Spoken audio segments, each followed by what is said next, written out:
Can you believe it? There is such an academy where they use science and technology to create a group of children with superpowers in order to occupy the perfect bodies of these children and become immortal humans, while children with defects will be abandoned to hell, eventually becoming the fearing man-eaters. How was this academy founded? And will the human world be destroyed because of this? Let's figure it out in today's video together. In the previous episode, Karuko and Maru witnessed the death of Yusami, and Maru felt very guilty. As they bury the bodies of Yusami and the girl, they find a special button on Yusami's hand, the sign on which is identical to that of the special pistol in Karuko's hand. Karuko thinks the pistol may have something to do with the heaven they're looking for, so they decide to go to the town where Yusami had lived before to see if they can find any clues. While looking for the town, they encounter a strange man, whose name is Chuchi, and he specializes in selling some intelligence to make money. Karuko takes out the picture of the bearded doctor and the button of Yusami, asking if Chuchi has seen the doctor or the item. Chuchi says that he seems to have seen the button, but can't remember it for the time being, unless Karuko pays for some other information, which may help him recall what Karuko wants to know. Leaving with no other choice, Karuko pays and learns a few pieces of intelligence from Chuchi. One of the stories is particularly bizarre. After the Great Disaster, a group of strong women who especially hated the world ruled by men gathered to form a town ruled exclusively by women, and the men who came close would be killed. But if they see any good-looking man, they would arrest him and make him a slave. Surprisingly, Chuchi used to be a slave there, and because he was marked as slave number 11, others called him Chuchi. Men there had no human rights and were treated like livestock, performing dirty manual work, and would be executed at will if they did not obey. Women could choose the man they liked to sleep with and reproduce. If a girl was born, she would be raised and educated by the women. However, if it was a baby boy, he would be directly thrown into slavery and eventually became the next generation of slaves. Chuchi was picked by two women, and they formed a family. However, soon after, one of the women gave birth to a boy. Unwilling to have their baby become a slave, the two women decide to take Chuchi and the baby away from this town, only to be discovered by other residents. In the end, only Chuchi managed to leave the town, while the two women became bodies hung outside of the town the next morning. After listening to the story, a kind Maru wants to go to the town with Karuko to see if the baby boy is still alive. However, Karuko doubts the story, so she goes to Chuchi and erases the mark on his hand, which is fake, indicating that the story just now is likely made up. Karuko then takes out her pistol and points it at the crook, ordering Chuchi to drive his car. As Chuchi moves the car away, they find a house plate where was printed Takahara Academy with a logo the same as the sign on the button. Just now, Chuchi deliberately parked his car here when he was about to tell the story, apparently trying to hide this mark to cheat money. Following the mark, Karuko and Maru go to the second floor, where they find a leaflet from Takahara Academy. It turns out that Takahara Academy was an orphanage-like place, and its principal compared the society to hell, and conversely, the academy was heaven. In other words, Takahara Academy is likely to be the heaven they are looking for. It has 2 bases and 18 branches, and Karuko decides to go to the locations of the 2 most critical bases according to the addresses on the flyer. Meanwhile, a major event occurs in heaven. Tokyo is discovered to be pregnant. Everyone present thinks it is incredible, because nobody has taught children here anything about intimacy. Tokyo's pregnancy is quite a serious thing, and at the moment they do not know who the father is. Before they carry out any solutions, they decide to lock up Tokyo first. From their conversation, we know that this school turns out to be the Takahara Academy that Karuko and Maru are looking for. Back to Karuko and Maru. They are stopped by Chuchi when heading to the base of Takahara Academy. Chuchi claims that the story he has just told was actually true, and then he reveals the number 11 tattoo on his shoulder. Maru checks it and confirms that the tattoo is real. When Chuchi heard Maru saying that he wanted to know if the baby boy was still alive, he started to ponder and finally decided to come back and ask for the help of the two. As he also noticed Karuko's pistol, he thinks that maybe he can really save his child with this pistol. Karuko and Maru are kind, agreeing to help Chuchi determine if his child is still alive before heading out to find Takahara Academy. So they get into Chuchi's car and head to the town ruled by women. Upon arriving at his destination, Chuchi makes Karuko hide her chest, because women in the town extremely discriminate against plump women. Then he asks Maru to dress up like a cute girl before allowing them to enter the town. It's rather an abandoned school than a town. Maru and Karuko soon find something abnormal. There are no humans here, so they speculate that the residents here may have shifted their bases. Gaining no more information, they plan to see if they can collect some supplies before leaving. Just then, an accident occurs. The temperature around them begins to drop off, and in a few seconds, the entire area is frozen. As they are about to freeze to death, Maru senses the presence of a man-eater above them. Karuko fires a shot at the roof, and the next moment the temperature returns to normal.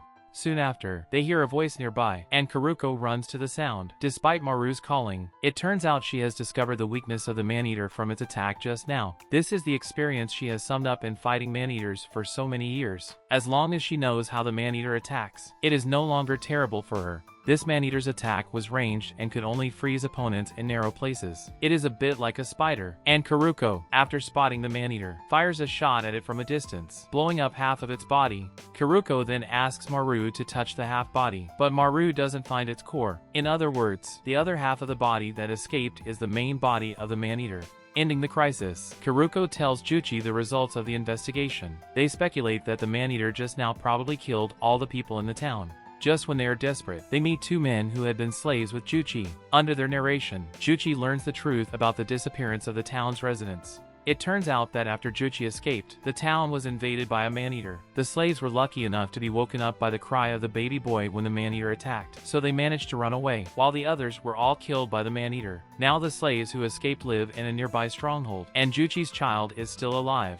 Led by the two men, they come to the stronghold. When Chuchi sees his child, he can't help but cry happily. Maru and Karuko are also very happy. A banquet is held at night to celebrate the return of Chuchi. As for Maru and Karuko, they decide to stay here overnight and leave tomorrow to find the base of Takahara Academy. Just as they are sleeping, the temperature around them begins to drop again, which wakes Karuko up, and she immediately informs others to escape the house. However, she then discovers that the little boy was left in the room, rushing back to take him despite her own safety. As she is trying to get out, she finds that no matter how far she runs, the temperature keeps dropping. Just as Karuko is about to freeze to death, Maru snatches the boy from Karuko's hand and puts him on the ground. The next moment, the temperature around returns to normal. It turns out that it is not the man-eater but the boy that made the temperature drop. Maru tells Karuko that he has just felt the breath of a man-eater from this boy. As he finishes his words, the boy cries from his sleep, and the temperature around him also returns to normal. The next morning, Karuko tells Chuchi the secret of the boy, but they don't know why he would become a man-eater. Perhaps because Karuko is so kind. Instead of killing the boy, she asks Chuchi to take good care of the child. In return, Chuchi gives Karuko and Maru his car.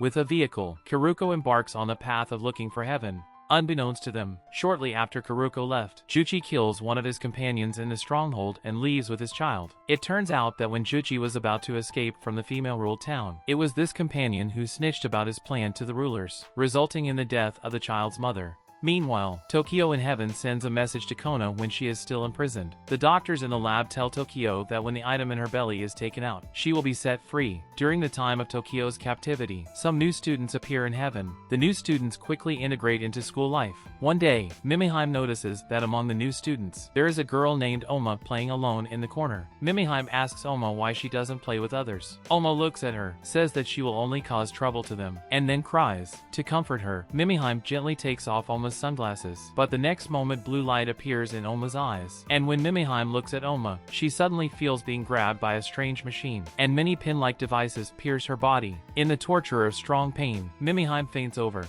When Mimiheim wakes up, she finds herself in the ward. She soon realizes that the machine was just her hallucination. Just then, from the next bed comes Kona's voice. Mimiheim thinks Kona is sick, while Kona explains that he seems to be strangely in sync with Tokyo's physical condition, and he couldn't get out of bed out of the pain. Luckily, he feels better now. Hearing that Kona feels okay now, Mimiheim is relieved, and then she talks about her troubles. It turns out that she is so afraid of sharp things like knives and needles, but in her memory, she hasn't been hurt by those. Not only that, Mimiheim also sees things that others can't, and sometimes even predicts the future, although she can't predict the exact time. Kona tells her it is supposed to be a phobia, and Kona himself is particularly afraid of being locked up in a cramped space. After pouring out her heart, Mimiheim feels much better. When she is going to go back to her room, she meets Oma, who comes to apologize. Mimiheim already knows that Oma's ability is to make others see what they fear, and she won't blame her. To comfort Oma, Mimiheim decides to face her fears. Mimiheim falls into hallucinations again after taking off Oma's sunglasses, but this time she overcomes the hallucinations with a strong will and becomes good friends with Oma.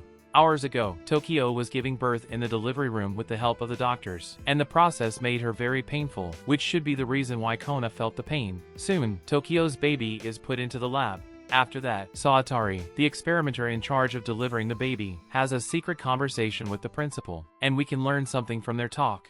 The first message is that 8 people known as combatants were transported to a place that was supposed to be the world outside of heaven. They were equipped with a weapon, which turned out to be identical to Karuko's special pistol. The second message is that the kids here were created by Mina, the artificial intelligence, and they are not normal humans. The principal created these perfect-oriented children with the intention of transplanting brains into their bodies, so that she and other humans in need can become immortal. Unfortunately, these seemingly perfect children will get a strange disease and die, and the experimenters have not yet discovered the cause. Now the principal is pinning her hopes on Tokyo's child, who may not get the strange disease. To have the brain transplant operation, the principal must wait until the children turn 15, but she is over 80 now, and perhaps she won't be able to live to that time. Therefore, she asks Satori to transplant her brain into the young vice principal first. That way she has enough time to wait until the child grows up. Although Satori is somewhat disgusted with the suggestion, he does not dare to disobey the order. Soon after, students receive a notice that a special test will be taken soon, and they are summoned to gather at the pool, where they see Tokyo and everyone is happy to know that she is okay. Just then, the robot announces that the test is about to be carried out, but instead of revealing the content of the test, the robot tells the students that if they cannot get the answer, please follow their heart to choose the correct path to reach the outside world, which is their responsibility as Hiriko. The word Hiriko is the name of the man-eaters in the outside world. The children present have a strange feeling that although it is the first time they have heard the word, it seems to be their real name. As students in heaven are on their test, let's see what Karuko and Maru are doing. After getting the car from Chuchi, they advance much faster. Soon, following the broken map, they arrive at the vicinity of the base of Takahara Academy. Since the roads in the city are damaged, they have to park their car here, and they will find a place to spend the night before heading to the final destination. At night, as they are going to bed, they notice a puff of smoke wafting out somewhere in the distance. After checking the map, they discover that it is from the base of Takahara Academy. Although they are curious, it is too dangerous to take action at night, and Karuko decides to go check it during the day. Meanwhile, inside the base of Takahara Academy, a mysterious man shows up, who turns out to be none other than Robin, the man Karuko has been looking for. That brings the end of this part. With the deepening of the plot, the secrets of heaven are finally becoming clearer. The children there are all artificially created, and Oma's ability of creating hallucinations that trap humans in scenes they fear is exactly the same as the man-eater Karuko encountered before. Does it mean that in the near future, these children may all become the man-eaters? And what exactly will happen to the children in the test? Why is Robin at the base of the abandoned Takahara Academy? Let's find it out in the next episodes. Well, that's it for today's video. If you enjoyed this anime, give this video a like and subscribe to my channel. I will explain the following plots in my next video. Bye!